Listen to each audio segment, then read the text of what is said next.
Hunt, Animal Man here. We're gonna do bow drill today.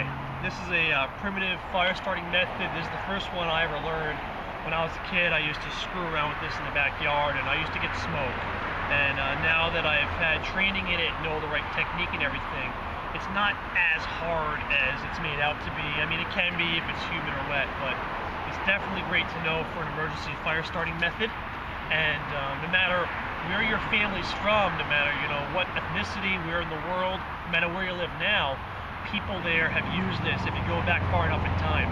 So it's something universal. This is used all throughout North America, Egypt, Europe. They were this method or similar fire starting methods. So it's universal for all people. It's very important people kind of stay in touch with their roots, I think. So what we're going to do here is I'm going to do a short explanation and a demo for you, and then there'll be videos later on on how to actually make the kit and troubleshooting, things like that. Otherwise, I mean, this would be hours long if I did it that way altogether. So with the bow drill, you have 4 components, and here is the first one, right here on the ground next to me. Sorry about the noise. I'm outside a library in Rhode Island. We're going to do an animal show for the kids, and there's a parkway next to me, so it's the best I can do. This is the fireboard, and this is where we create the friction to create a coal. It's not, you're not going to be rubbing 2 sticks together like, when we were kids, you used to say, let's go rub 2 sticks together, make a fire. And it never worked, it got hot, but that's the best you got. I mean, eventually this would work if it was totally dry out and you had a lot of people to help, take turns maybe. There's a method called a fire saw, which is kind of that same idea. But there's easier, more efficient ways to do it.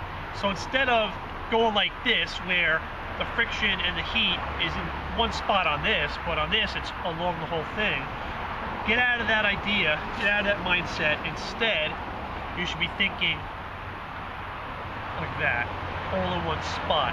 So you get the idea, you want all the heat generated in one area. That saves you energy and saves you time. That's what we're after. So that's the fireboard. This is the spindle, the part that spins. To spin that, we use the bow, hence the bow drill. It's not like a bow, like bow and arrow. This is just a short armpit to fingertip or armpit to wrist length, springy, curved stick. And I've got parachute cords strung up there. This could be a shoelace. This could be anything you have. And this gets wrapped around the spindle one time to turn it. That supplies the power to bow back and forth and turn this thing. And it's going to want to wobble, so you have to have a handhold that keeps it still. This is the handhold.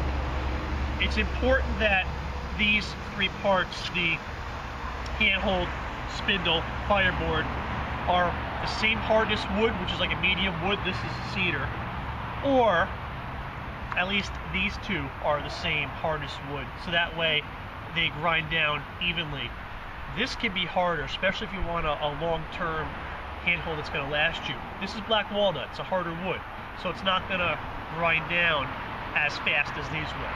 We're going to lubricate that anyway too, but the harder the wood, it helps a lot. So what happens with this technique, it's not going to go like this or go like this and just burst into flames. That doesn't happen. We're going to create a little coal about the size of a pencil eraser probably, and when you spin this, it creates heat and friction, and it starts to create sawdust. The sawdust fills that little notch we've made. I'll show you what this looks like. You start a little divot with your knife tip, so we can start drilling in there, and then, I made a fire with this already, so then it makes the full circle.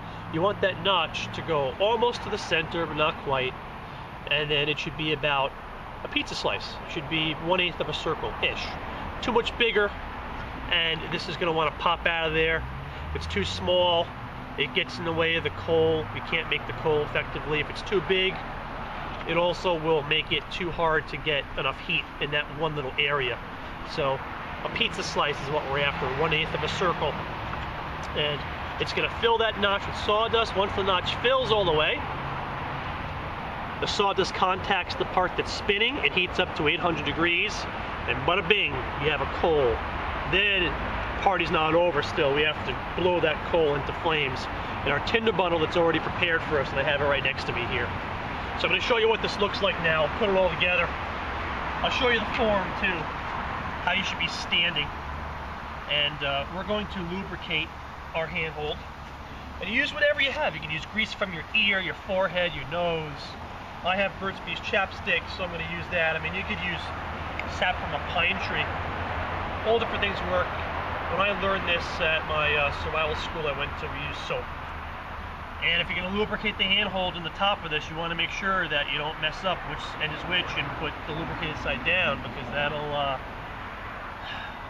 make your life very, very difficult. So, if you're on a hard surface or have knee problems, you're going to want to put a shoe under your knee.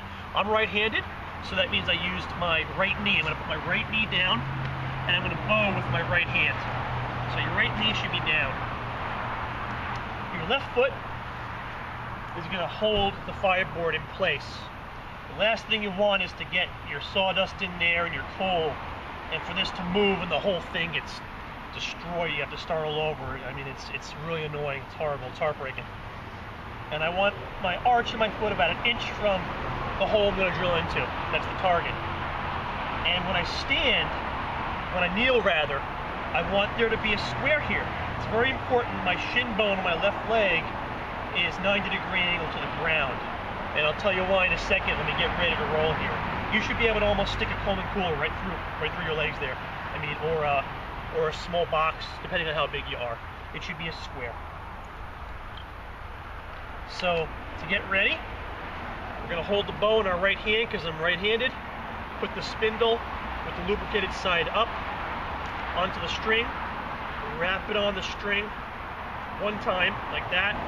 You have to hold it good. It's going to want to spring off and go flying. And then we're going to put the bottom of that into the socket on our fireboard. And then we're going to get the handhold on there securely. And you want the spindle to be up and down exactly. To do that, you're going to lock this little section where your wrist bone is onto your shin bone, like that. That keeps it still. That's why this leg, this shin bone, has to be 90-degree angle to the ground. That's the key. And that's going to keep it from wobbling everywhere. The more it wobbles, or if you're not straight, that robs your energy from your coal. It's not what you want. So now, I'm going to get ready to go here. We're not going to use short little strokes. We're going to do long, full strokes to save our energy, conserve energy. And this is all about proper technique and form and stamina, not strength at all. I'm not pushing hard at all on this. You don't need to. It makes it harder if you do, as a matter of fact. So I'm going to warm this up. Long, full strokes. And now we're going to start collecting a little bit of sawdust in that notch. There it goes. There's some smoke. The notch is starting to fill with sawdust. I love the smell of cedar. Notch is full. Now we're going to go for the coal, baby. Let's get this off of my foot. There we go.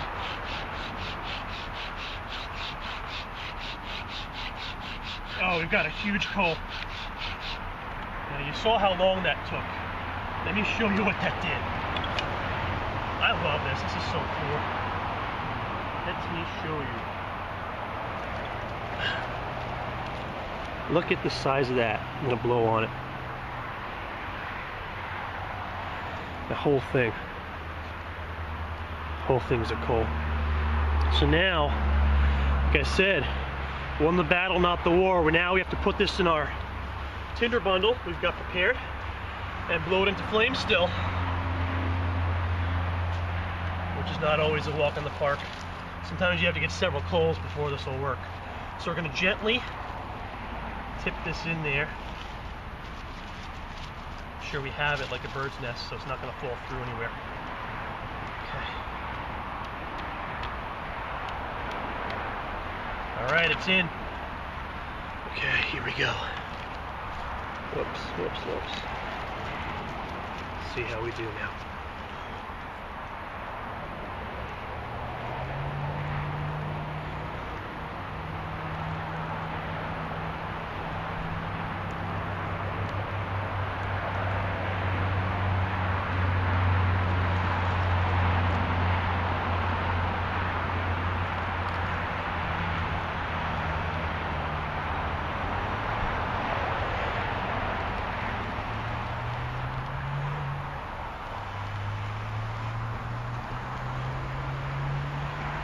Whoa, boom. There it is. Fireball.